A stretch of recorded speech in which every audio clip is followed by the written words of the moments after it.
নমস্কার সবাইকে।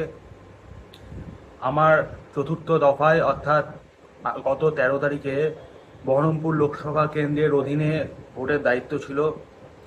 এবার আমি ফার্স্ট পোলিং অফিসার হিসেবে আমি আমার দায়িত্ব সম্পন্ন করে এলাম।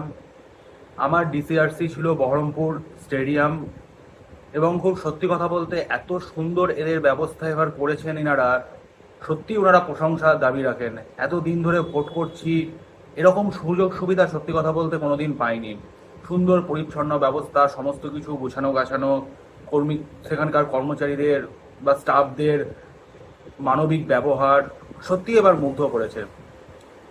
তা আমার ডিউটি পড়েছিল নওদা বিধানসভা ক্ষেত্রে একটা স্কুলে, প্রাইমারি স্কুলে। 3টে বুথ ছিল আমাদের, এবং স্কুলের ব্যবস্থাপনা খুব খারাপ যে ছিল সেটা বলবো না, বাথরুম পায়খানা ছিল, তা সত্ত্বেও কিছুটা হয়তো ঘাটতি ছিল, সেটা সব ক্ষেত্রে হয়ে থাকে, আমরা অভ্যস্ত এর সঙ্গে।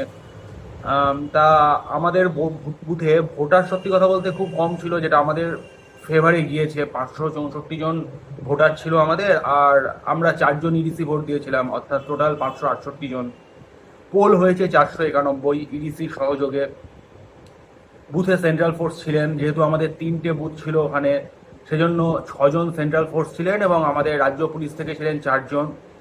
পুলিশ ট্যাগিংয়ে আমাদের কোনো সমস্যা হয়নি, কারণ আমাদের 3টে বুথের যে কোনো একটা পোলিং পার্টিকে পুলিশ ট্যাগ করে নিলেই হয়েছিল, বাকিদের পুলিশ ট্যাগিং করতে হয়নি। সেজন্য আমাদের পুলিশ ট্যাগিংয়ের ক্ষেত্রে খুব একটা সমস্যা হয়নি, এবং পুলিশ ট্যাগিংয়ের ওখানেও সুন্দর ব্যবস্থাপনা ছিল, সেরকম লাইন ফাইনে দাঁড়াতে আমাদের হয়নি।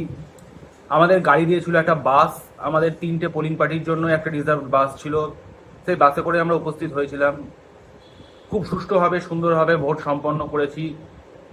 মোটামুটি 7:45-এর দিকে আমরা পৌঁছে গেছিলাম ডিসিআরসিতে ভোট শেষ করে, এবং 8টার মধ্যে আমরা রিলিজ পেয়ে গিয়েছি। যেহেতু আমাদের প্রিসাইডিং স্যার খুব দক্ষ ছিলেন, খুব ভালোভাবে তিনি সমস্ত কাজকর্ম গুছিয়ে রেখেছিলেন, তার জন্য আমরা 15 মিনিটের মধ্যে রিলিজ পেয়ে গিয়েছি। আমাদের সমস্ত কিছুই আনসিল করে আনতে বলা হয়েছিল, বিশেষ করে প্রথম 3টে প্যাকেট আমরা আনসিল করে এনেছিলাম। ওনারা বলেছিলেন যে দেখে ওখানে সিল করবেন, কিন্তু ওনারা বাস্তবিক পক্ষে সিল করেননি, জেন্ট স্ক্রিপ্ট দিয়ে প্যাকেটগুলোকে সুন্দরভাবে রেখে দিয়েছিলেন। আমাদের স্টিচ বুকলেট দেওয়া হয়েছিল, এবং স্টিচ বুকলেটটা খুব ভালোভাবে ওনারা দেখলেন। আর 17C-টা ওনারা খুব ভালোভাবে দেখলেন, এবং হ্যান্ডেলে একটা 17C বেঁধে আনতে বলেছিলেন আমাদেরকে, আমরা বেঁধে এনেছিলাম। আর আমরা ইভিএম ব্যালট মেশিন বা ভিভিপ্যাটের মেশিনটা বা কন্ট্রোল ইউনিটটা আমরা নির্দিষ্ট কেসের মধ্যে ঢুকিয়ে সিল করে এনেছিলাম। ওনারা সেগুলো দেখে আর কিছু দেখেননি, আমাদেরকে খুব তাড়াতাড়ি রিলিজ দিয়ে দিয়েছিলেন, এবং আমরা খুব ভালোভাবে ভোট সম্পন্ন করে এসেছি। আগামী পর্যায়ে যারা ভোট করতে যাবেন তাদের জন্য রইল শুভেচ্ছা।